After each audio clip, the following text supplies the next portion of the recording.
Chainsaws, bloodbaths, deadites? Oh my! This week, demons hit the big city.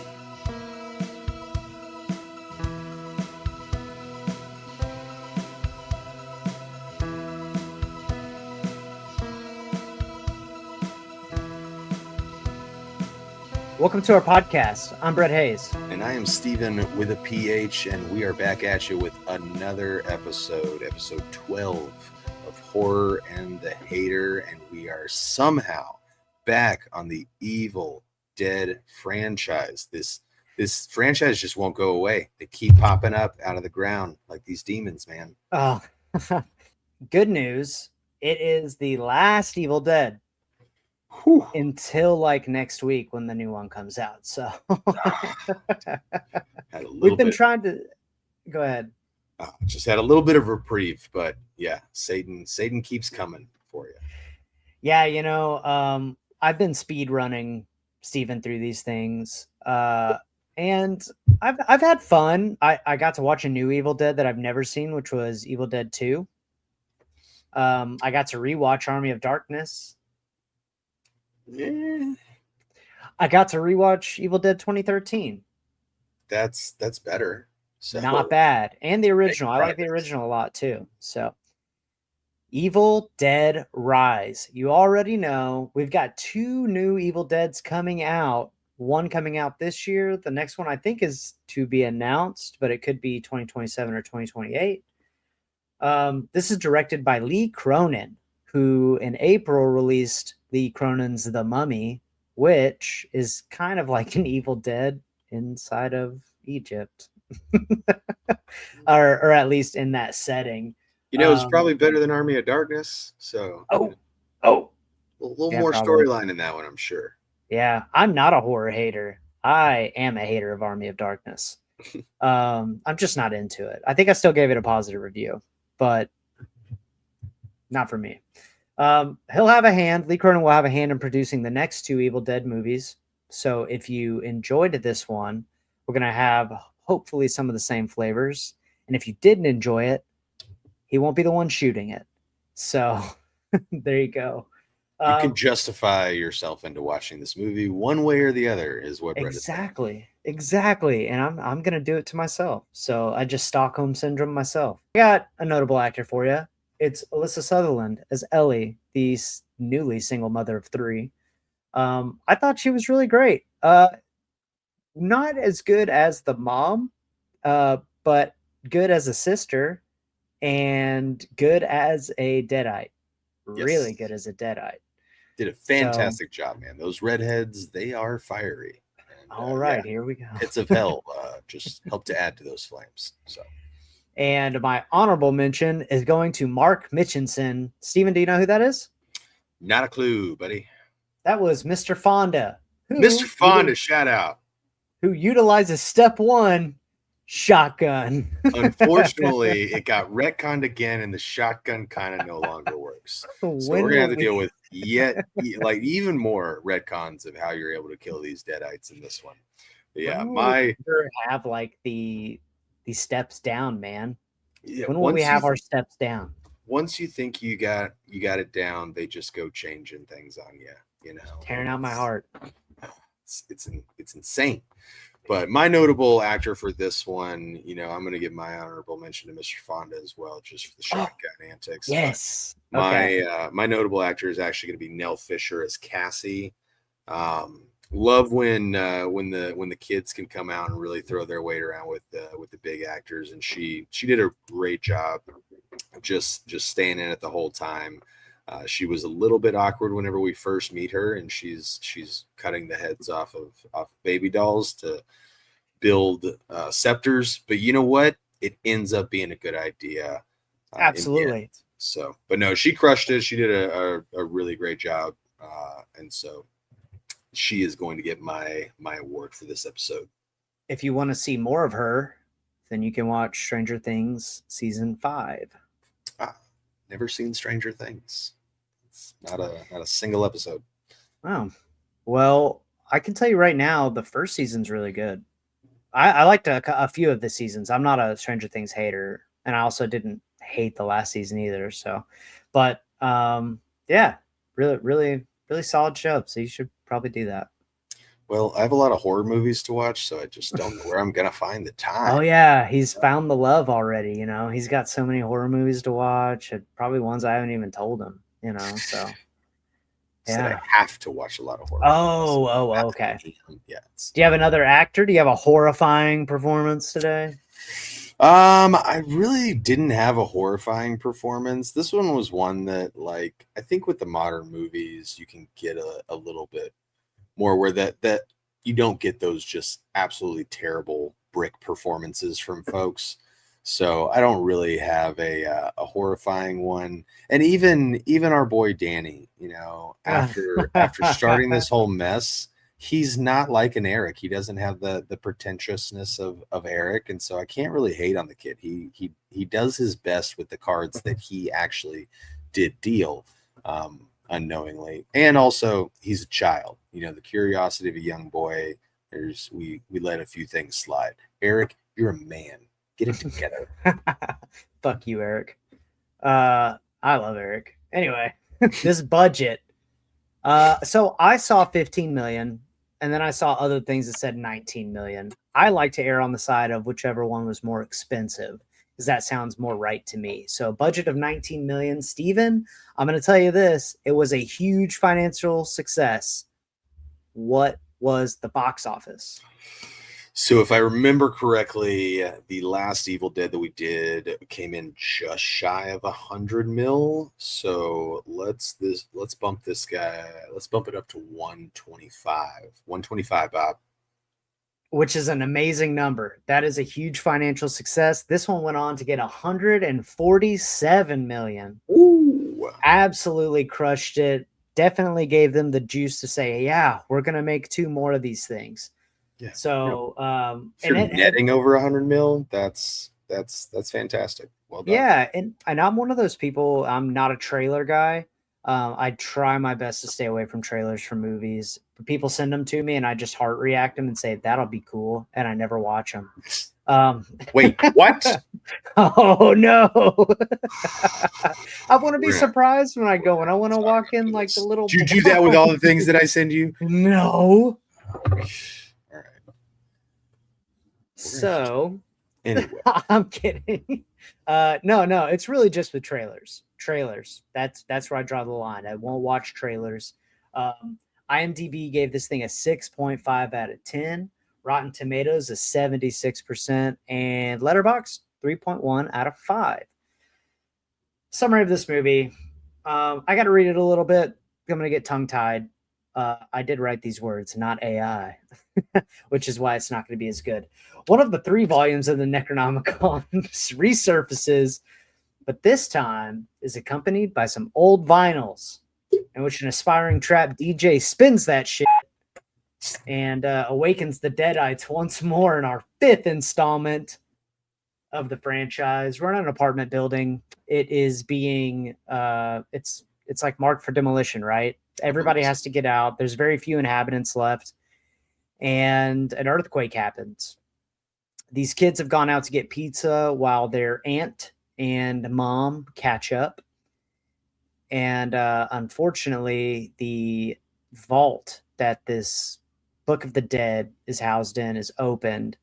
The kid obviously aspiring to be a EDM or trap DJ artist, grabs the vinyls and the book that's with it, heads back up to their room, puts that thing on the record player, and all hell breaks loose. Yep.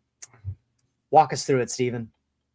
All right. So we get a little opening scene that has almost nothing to do with the rest of this movie. It's just kind of like a little amuse-bouche, I would say. Did you like the opening scene?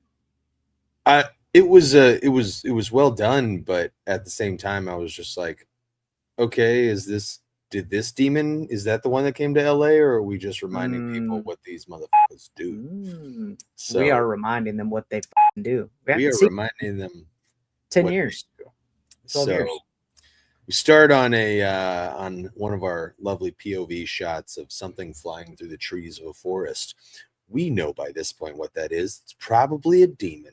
Psych, Mm. it's just Caleb and his drone that he's flying all around the property. Caleb kind of sucks. So Caleb's a prick, man. it's That just guy's the worst. such a dick. Teresa's out here trying to have some peaceful reading time by the lake, sitting on the dock, and Caleb's just coming over here to mess with her good time. So Teresa decides to go in and hang out with Jessica, Caleb's new girlfriend. Caleb says that he is giving her some kind of drugs to knock her out so that she'll quit being such a nag. Teresa is going inside to read while Jessica is comatose. And then all of a sudden, Jessica just sits straight up and starts speaking lines from the book that Teresa was reading. Oh, hell no. Yeah. Voice also getting a lot more demonic. We're throwing that guttural tune on there. Mm-hmm. Teresa's naturally a little bit spooked. So Jessica, she goes silent and collapses off the bed. Wakes up, she's puking, she's seizing. Teresa's freaking out, no idea what's going on. And then all of a sudden, Jessica jolts awake, grabs Teresa by the throat, and then grabs the braid of her hair and peels her scalp off like it's a waxing strip. So that's your first intro into this one. And man, that was that was wild. It was wild. So yeah. Didn't she say like use your head or something about, because she had made a joke about like a mindless, said something about Caleb being like a mindless something or other. Not everybody has the brains you have or something like that. And then like, oh, and yeah, we got to see a little bit of her brains. It was not fun. No. So we then go back out to Caleb. He's peeing off the edge of the dock, and suddenly we have Teresa just trying to get some help. Jessica shows up, grabs the drone, shoves the blades of the drone into her face, falls into the water. Caleb still is kind of unsure of what is actually happening. He jumps into the water to save his lady and is drowned in the depths pretty quickly. Yeah. So we get a little dramatic scene of Jessica like rising out of the water with the title of the movie. Oh, he's not drowned. He's pulled under and decapitated. Oh yeah, that's right. Throws his head up there, and I was like, that's kind of a bad prop. I still liked it, but it didn't look anything like Caleb. Yeah, it was looking kind of like, I mean, you remember the OG Street Trash when we had that. Oh, it wasn't that bad, dude. It wasn't that bad. No, I'm just kidding. They spent a lot of money on this movie. It was a little bit of a better prosthetic. And so that's our intro. That's our little appetizer for what's to come. When she does like rise out of the waters and the title comes in, I thought that was such a badass shot. I was like, that is so cool looking. Yeah. Very well done. Once again, has almost nothing to do with the rest of the movie, but you get a really cool opening scene. Okay. So we cut to backstage at some concert, and Beth is peeing in a dirty bathroom, and she's pregnant, y'all. This is stressful. She has no idea what to do. So we then flash to her sister Ellie, who is telling her one daughter Bridget that she can't go to a Labor Day protest, while trying to get her son, the DJ, in his room to quiet down the music. And all the while, her youngest daughter Cassie is busy cutting the heads off baby dolls and affixing them to staffs to make things to ward off the ghosts that haunt their apartment complex. Yeah. So Ellie answers the door, and no one is there until Beth jumps out, scares her. Ooh. What a scamp. We find out that the building is getting torn down. The kids are asking Beth about all of her travels. She's traveling as an audio engineer. She's not a groupie. She's an audio engineer. Yeah, she's not a groupie who got pregnant and came Definitely home. Not. No. I'm fine. So Beth then is reminiscing and and gets a little bit awkward when Beth brings up Dad. So Mom sends the kids out to get pizza. Turns out that Dad ran out a few months ago, and Beth just didn't know. Ellie had tried calling, and Beth hadn't answered, and Beth is feeling super guilty about it. So she should feel guilty about that. She absolutely should feel guilty about that. Yeah, 100%. It's like, yeah, maybe return your sister's phone calls, especially if she is going to the trouble to leave you a voicemail. Yeah. Yeah. So she hears the voicemail and it's like, oh man, I done fucked up on that one. So meanwhile, Beth is trying to tell Ellie about the baby, trying to figure out how to bring it up now that all this other stuff is going on as well. All of a sudden, lights start flickering, buildings start shaking. It's an earthquake. So they all take cover. Luckily, the kids are getting back to the apartment as well. They're in the parking garage. They're able to take cover as well. Unfortunately, this earthquake has opened up something. This building used to be some bank, and so there's big vaults that has been buried over the years as it was renovated to house people. So this earthquake has unveiled that bank vault. So Danny, naturally being a young adolescent boy, wants to go explore. I get it. I completely get it. It's like there's cool rocks to climb on. There's a mystery. There's like, hey, it's an old bank vault. Maybe there's there's some old money in there. Who knows? Got to do it. Runs in there, looking through, finds some old vinyls, and finds this random book that is it's wrapped up in cloth. So takes it all back with him to the apartment after they all get reunited back together. And Danny is looking at this book wondering, like, what is it? Like, could we sell this? Could we help Mom out? And he has good intentions with what he's doing. He's trying to help out the family. He's like, hey, this was in an old bank vault. Somebody might pay a lot of money for this. We could get out of these slums. So he has good intentions at heart. Once again, unlike Eric. So as he is trying to open up this book, he cuts himself on the book.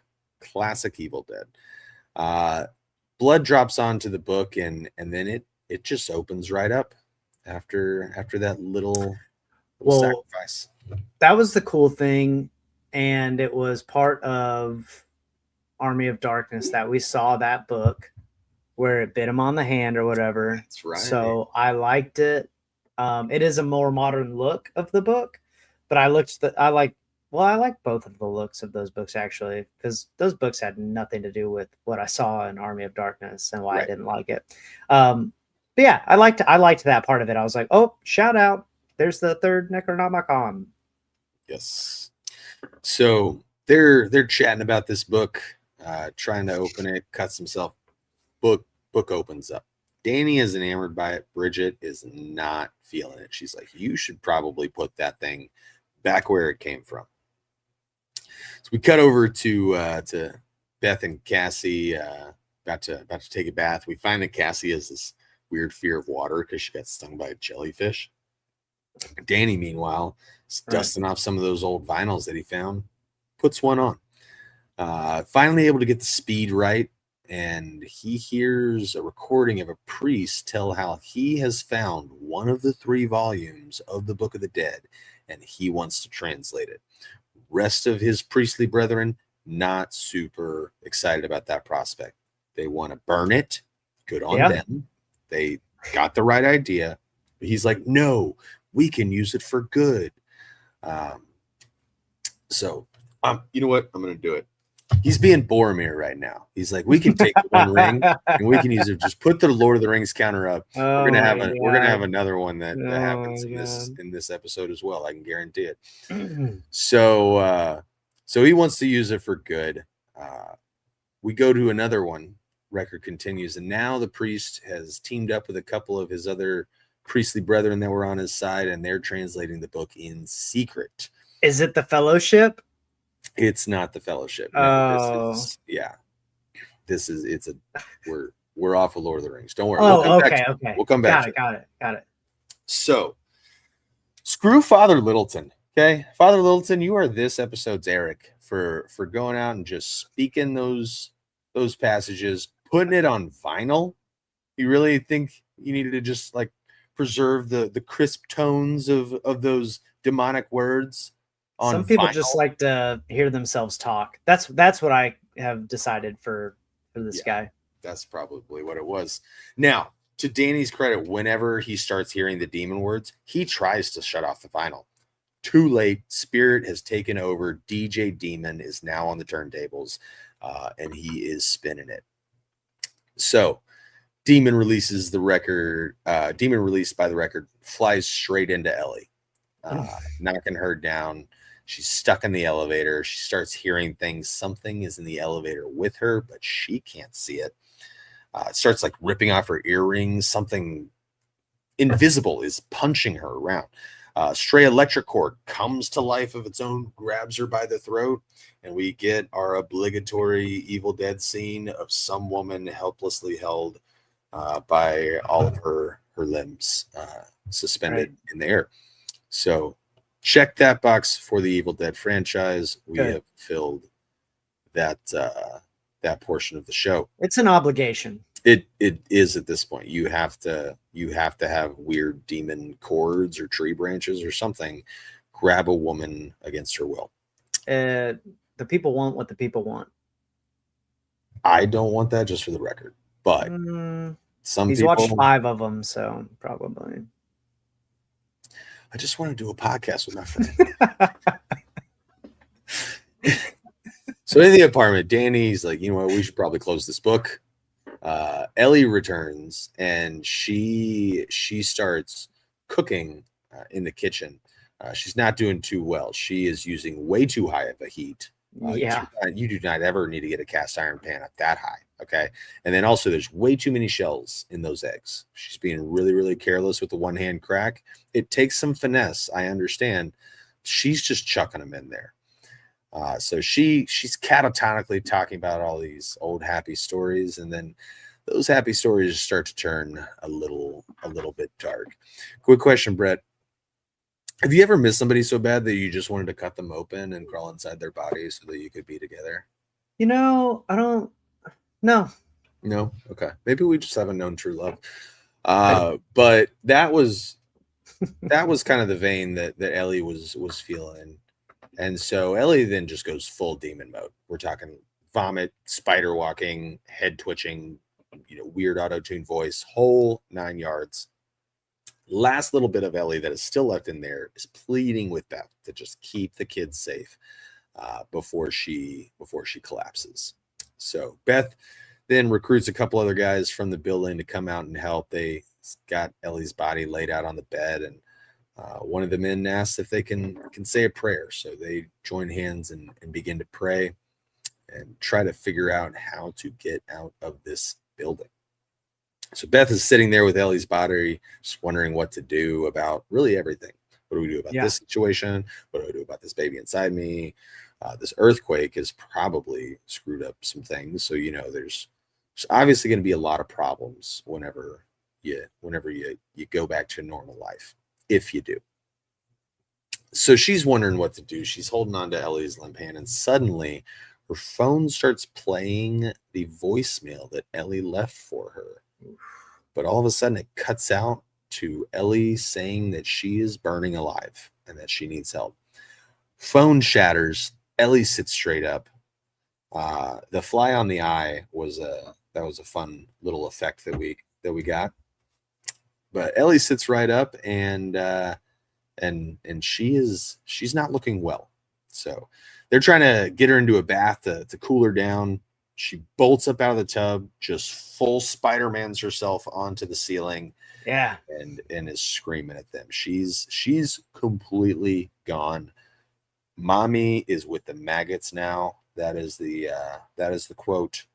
That's the tagline in the trailer. Oh, okay. That's what I was getting to. I don't know that I ever made good on the trailer story.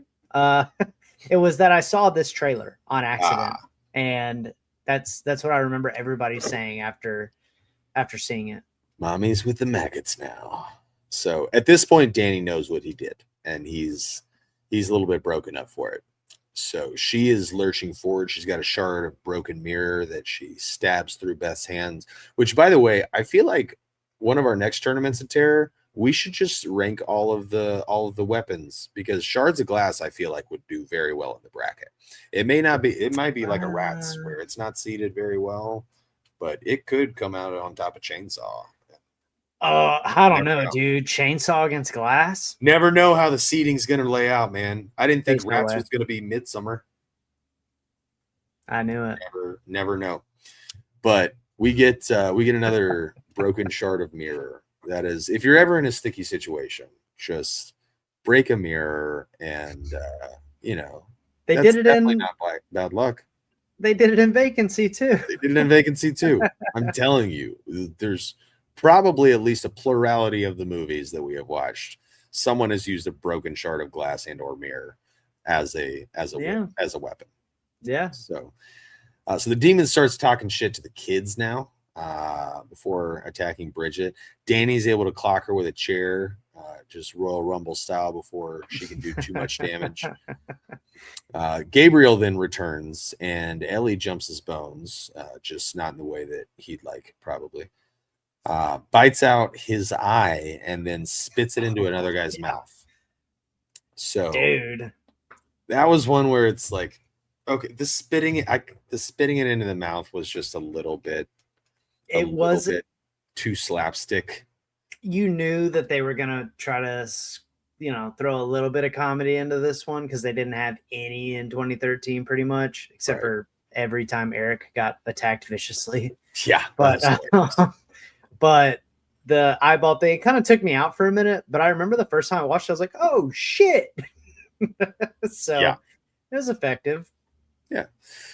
Well, so Beth and the kids, they barricade themselves in the house while Ellie tries to use her own head as a battering ram.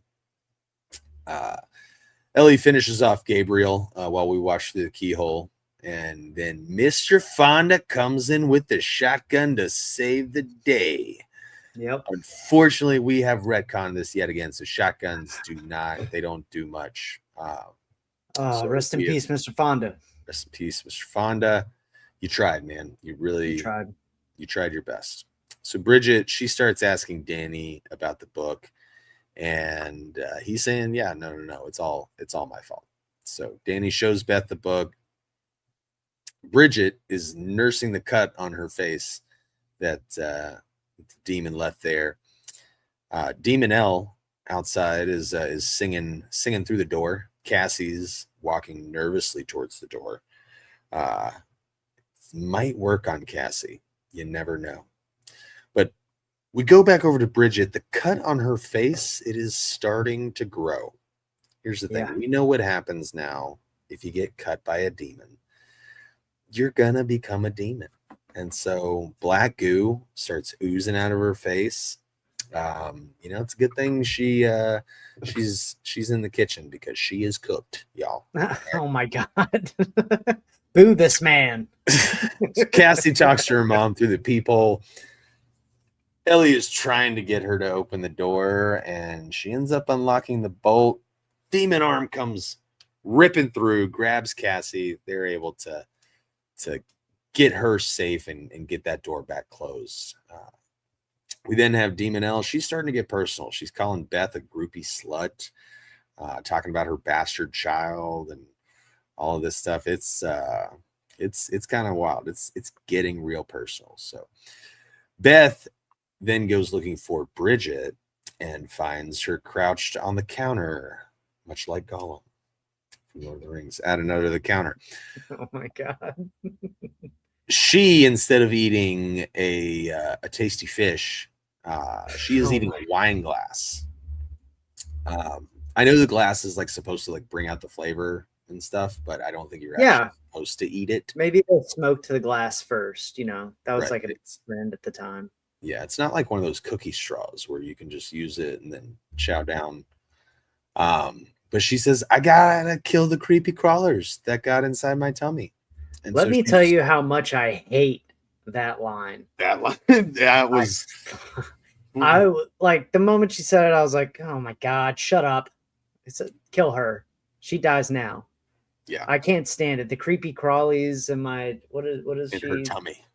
Yes, she doesn't like things in her tummy. I Yeah. I hate it. I will say the one redeeming thing about that was it gave us a close up on the eyes, and whoever was doing the contacts in this movie, yeah, well done. You guys great. did a great job with the demon eyes. Yeah. So Bridget then attacks Beth with a cheese grater, and then gets clocked with some cookware. She runs to attack Cassie, but the staff with the baby skull that we all thought was so weird earlier ends up becoming the weapon that saves her life. Hell yeah. So it goes right through Bridget's mouth, right into the back of her skull. She pulls it out and then collapses down to the ground and bleeds out. At least that's what she gets for saying that dumb shit. Exactly.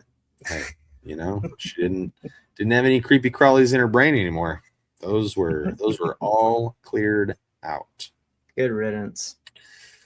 So Cassie tells Beth in a little fun moment of character development that she'd be a good mom because she's good at lying to kids. So Cassie's got this one pegged. Yeah.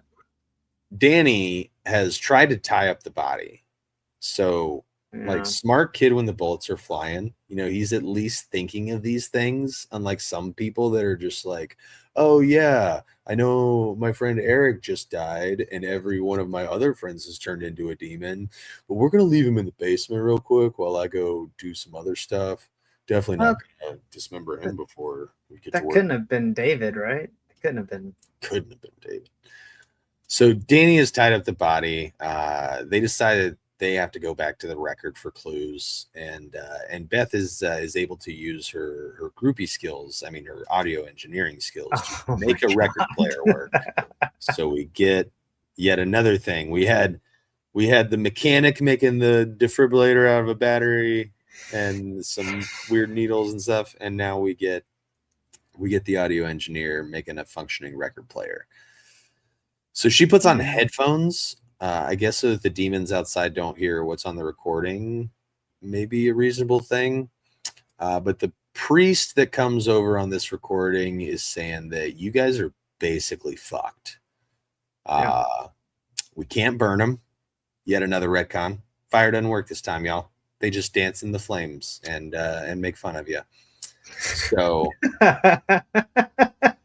we're pretty fucked. So meanwhile, while she's listening to this recording, Demon B has broken out of the tie down and is coming after Danny and Cass. So Danny is able to save his little sister, push her out of the way. He gets hit with a kitchen knife in the bicep, gets a face full of blood vomit. Beth, on the other hand, she has her headphones on and she can hear none of this. Like all this commotion's going on in the back, and she's just like really locked in to this album right now. Meanwhile, children are being murdered. She'd be a great mom. Great mom, bad babysitter. All right. So apparently, through all of these retcons, dismemberment is the one thing that is still effective. Right.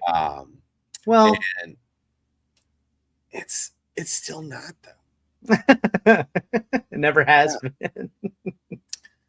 So meanwhile, out in the hallway, Demon L gets the idea from Mr. Fonda's cat that she can climb through the vents. And so she is able to wiggle her way through the vents, gets in the room with Beth. Beth sees her, and Elle then uses her finger in her mouth as a record player to finish off the priest's words. Just let you know, once again, you guys are fucked. So Beth then stabs her with a screwdriver and gets tossed through the door because, once again, dismemberment is the only thing that works. You literally just listen to this. This is like an open book quiz, and you are failing miserably. Then stops for a little bit of sentimental moments with the kids while saving them. We don't have time to stop for sentimental moments when demons are around, y'all. So like they don't normally hold back and wait for you guys to make sure that you've resolved your family issues. Um, just snap to it, like Yeah. get to safety, and then whenever we get a little bit of daylight, we can have our heart to hearts. Yeah. Demon grabs Beth, and then hears the heartbeat of her own unborn baby, and tells her that they're going to meet up in hell. So Cassie then slides her a pair of scissors, and she stabs Elle in the face with the scissors, and that seems to do the trick for now. But once again, I don't see anything dismembered, so don't think it's going to hold for very long. Beth, she's determined that she and Cassie are going to get out of there, trying to break open the door. That doesn't work. Beth does find the shotgun, adds that to her loadout. Meanwhile, Demon Ellie is pulling the scissors right out of her face and is coming down the hall. She comes down the hall very suddenly, and Beth does a very quick turn and shoot, gets one of those legs off with the shotgun. That was actually a really good shot for being Yeah. having to be so quick on the draw.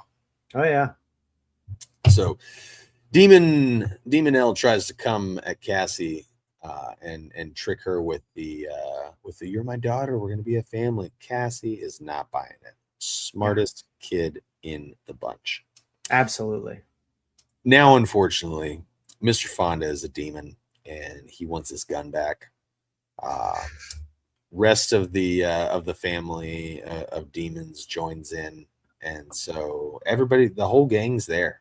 Everybody is there. Demon family reunion, and they are chanting "Dead by Dawn" because that is the goal. Right. So Beth and Cass retreat to the elevator. They're able to get in there, get the door shut to get a brief reprieve from the demons coming after them. But then all the elevator buttons start bleeding, and then the elevator itself just kind of fills up with blood, and then outside you have all of these demons that are starting to just combine themselves into one like big evil demon spider person. So they're literally reaching their hands inside of each other. It's a real gross scene. So if you like, she made good on it that she was going to crawl up inside of them. yeah. So Did you like that? Did you like that? not at Did all. you like the creature? Yeah. I really, honestly, and also I thought it was a very ineffective creature. It's a very, if you're gonna build a homunculus in order to like do your devilly wishes, then you need something with a little bit of like range of motion. Like they didn't put any of the arms on in a way that made sense, and so you have arms on backwards. None of the elbows are bending consistently, and so like this thing is not able to function. I don't like it's barely able to walk. How'd you describe that? Did you just say homunculus? Homunculus. It's like an You old. take that nerd word out of here. Nope. Look up homunculus. so yeah, the demon spider person was just. It seemed like it's like this is an upgrade for you guys. Normally, like whenever all the Power Rangers combine their morphs into one thing, you get a much more powerful. Yeah. This one, it seemed like it kind of hampered their performance. I feel like they were better separate. It was not Mighty Morphin time. It was not Mighty Morphin time. So they're able to get out of the bloody elevator somehow. They get to the parking garage, get in the car, but it is stuck in a crack from the earthquake. So they're not getting that thing out of there. And then the Human Demon-pede comes into the garage, and it is searching. But once again, it's very slow and it's pretty ineffective at its searches. So they're literally able to just kind of like go around the car, and really they keep that up for a good amount of time before they're found out. So finally the demon is able to grab Cassie, and it tries to cut off her head with a chainsaw. We have also gotten our obligatory Evil Dead chainsaw. So it has made its appearance. You can all rest easy. They weren't going to leave that one out of here. Thank you. Beth shows up with a shotgun just in time, but she really biffs the landing. She gets her cool little "come get some" line out, and then completely falls off of the car and really messes herself up. So the demon is now trying to feed her into a wood chipper. That's what's down in this garage now. We have a wood chipper down in the garage. But Cass is able to shut it off in the nick of time before Beth is eaten up by the wood chipper. Beth then grabs the chainsaw, tells Cass to turn it back on, and then Beth uses the wood chipper kind of like a demon juicer, and then the chainsaw is like the plunger, just shoving those veggies in there. Make sure you get all that pulp in there. So one last chainsaw to Elle's head. The disembodied head taunts her about motherhood one last time before Beth does her best messy impression and gets one back corner of the wood chipper. Shout out World Cup. Shout out to the World Cup. So Beth and Cass then leave, taking the chainsaw with them very smartly. And then we cut to a woman coming back to her car in the apartment garage, oblivious to the war zone that it is. Then she sees the chipper and the aftermath, freaks out a little bit, and we get our once again obligatory Evil Dead ending scene where the demon finds someone else. Sure. Will there be another one? Yeah, it's gonna work. Yeah, it's confirmed. 2 more. That deep, baby. Look, the more that we talked about it, and I have now seen this is my 3rd watch. So my first watch was not a very good experience. It was my birthday. The movie, I think, came out on my birthday. I was traveling to Indiana to see some friends. Shout out Don and Colton. And we went to see this movie, and it brought down the vibe. Like, I was excited to see the movie, but at the same time, there were some things that early on in the movie didn't work for me very well. I didn't really want to be there anymore. And after we left the movie, all 3 of us were like, man, I think I said it in the car. It was like silent for 5 minutes. And I was like, I feel bad, but I kind of wanted to walk out. And both of them looked at me and was like, dude, if you would have just said something, we all could have left earlier. We were staying for you. Yeah, that's exactly what they said. Yeah, especially one of them who hates horror movies. He was like, please, next time, speak up. So there are some things I really like about this movie. Gore galore. I don't know that I liked the blood coming out of the walls in Evil Dead 2 more than I liked the blood-filled elevator of Evil Dead Rise. I did think it was cool. It's a cool effect, but in the end, it's really just kind of a filler thing. It is. Where, I don't even Evil remember Dead how 2's, they get though. out of it. Like, it seems like it kind of the doors. Yeah, like they were able to get the doors opened or something. They sprawled out into the hallway. Yeah, like there's some really cool things about it though. The major hindrance for me is I felt a little bit differently about the siblings. I didn't like Bridget at all. She was I thought she was terrible. Yeah. And Danny was okay. The first time I saw it, I really didn't like Danny. And this most recent watch, which was yesterday, I was like, okay, I'm warmed up a little bit more, but I'm still not. I'm not on board yet. So maybe in future watches I can get back to it. But there were some cool things. I thought the lines kind of fell through a lot. The reason I told you about the trailer thing earlier, why I try to skip trailers, stuff like that. Mommy's with the maggots now. I'd heard that thing like 50 times before I went and saw the movie. It was really ineffective after I saw the movie, and it's still ineffective for me now. I don't like all the voice changers they did with the characters when they were Deadites. I think you should make an actor act in that situation. Really bring out some kind of gusto.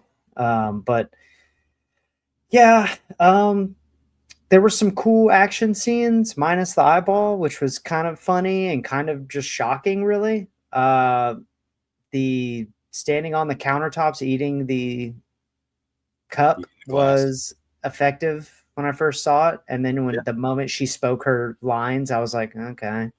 So I don't know, like the dialogue really killed this movie for me, and a lot of it.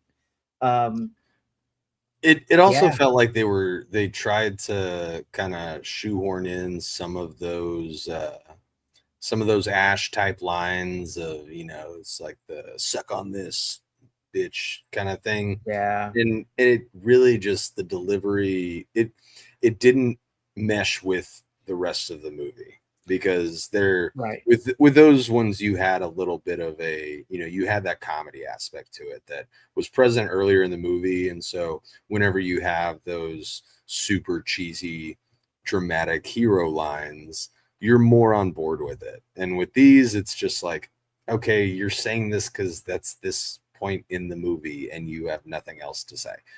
I Uh, didn't think Beth Forced. earned She the didn't earn title of it. hero. You know what I mean? Like, Yeah. I think she did a really piss poor job of protecting those kids. Yeah. She's over Even here, got her headphones in, jamming to yeah, some I even old think records. the thing with Cassie, I was kind of like, I mean, yeah, she saved her, but Cassie was more of a, well, I mean, she wasn't a Cassie hero saved either, but herself. Okay. yeah, she Cassie, she was armed from the very beginning of this movie. right. Leave it to the 6 year old, type of deal. She probably wasn't six, she's probably older than that, but she looks six, so Yeah, they I'm always age up the actors in the movies anyway. Her sure. character was probably 6. But yeah, leave it to the 6-year-old to be the most self-sufficient and she was, I mean, she was the only one from the get-go. She was already like, hey, I already know that a ghost haunts this place. So Yeah, she was already kind of prepared for some supernatural stuff to go down. right. I thought the movie looked great. Cinematography Fantastic. Yeah. wise, I thought it was great. If you're spending $20 million on it and you're making it after, Yeah. after a certain year, it better look good. That's the thing is like Yeah. some of these modern horror movies, I don't know if I can really give you points for blood anymore unless and gore, unless you just do something that's like really, really cool. Because with Right. a budget like that and with the technology that we have, I could go out and produce some pretty gory stuff with some of my old like theater classmates if we just got together. We I could think probably on a shoestring budget come up with some pretty good looking stuff. I think that yeah, and that's kind of the deal for me is I look at it and while yeah, I thought the elevator scene was really cool where they had all that blood coming out. What was the point? It's infinitely cooler in Evil Dead 2013 when it's raining blood. Infinitely cooler. I Yeah. mean, like, and I mean, even better in Evil Dead 2, which I'm not a big fan of. When that blood came out of the walls, I was like, oh, yeah, that's dope.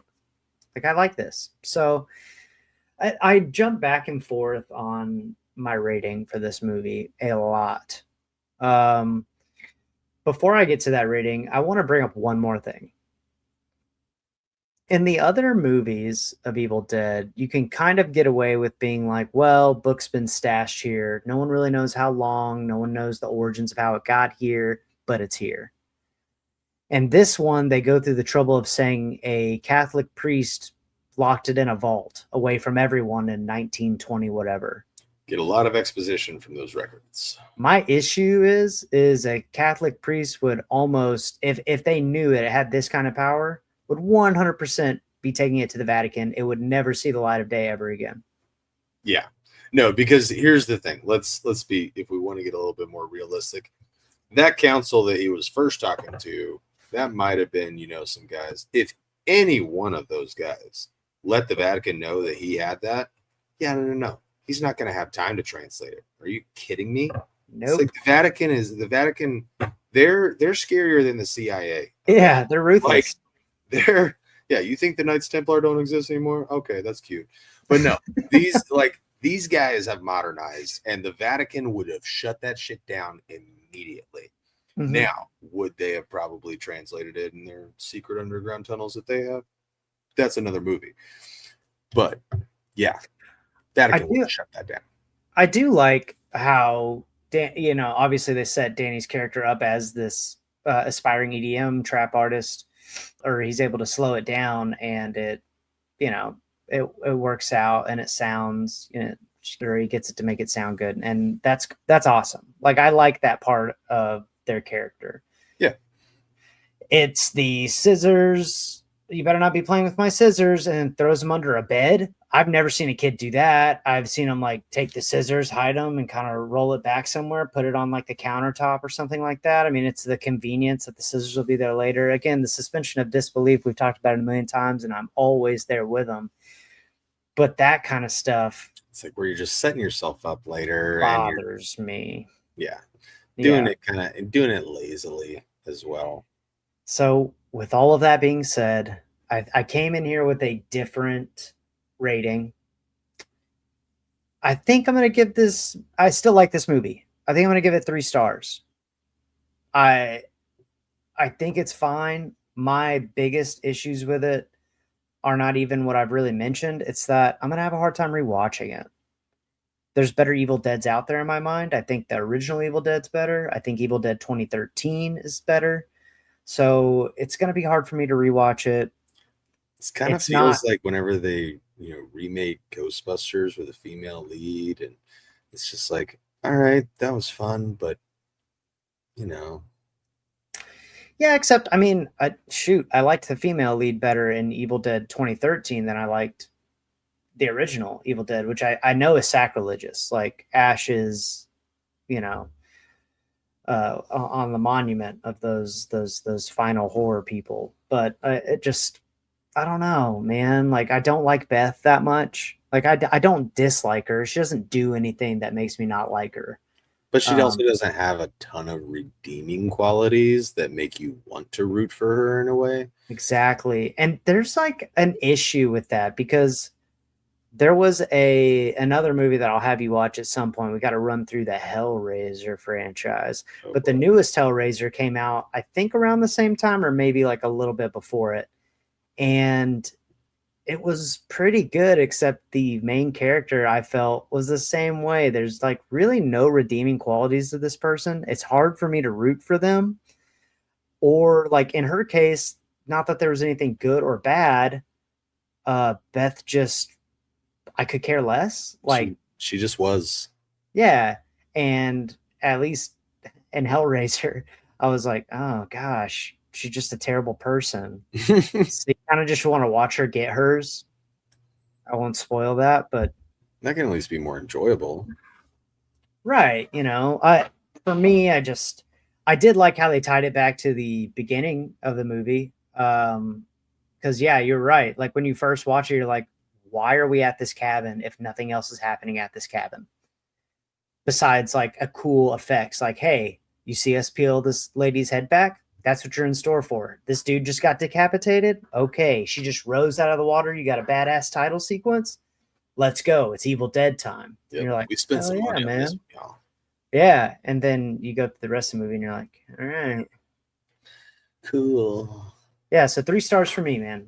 What say you? Likes, dislikes, and give us that sweet, sweet rating. Yeah. This one, it's much of the same. We've kind of done a good job of talking about this one. But yeah, so similar stuff. I'm gonna give this one a 2.5. It's just one of those that's kind of right in the middle of the road for me. It's one that if you're into horror movies, you'll probably enjoy it with the blood and the gore. It's well shot. The pacing is pretty good, for what it is. We didn't have anything that was super long and drawn out. And you get some fun characters, you get Gabriel in there who's kind of adding a little bit of stuff. You got Scott, who just was really there to get an eyeball in the mouth. Yeah.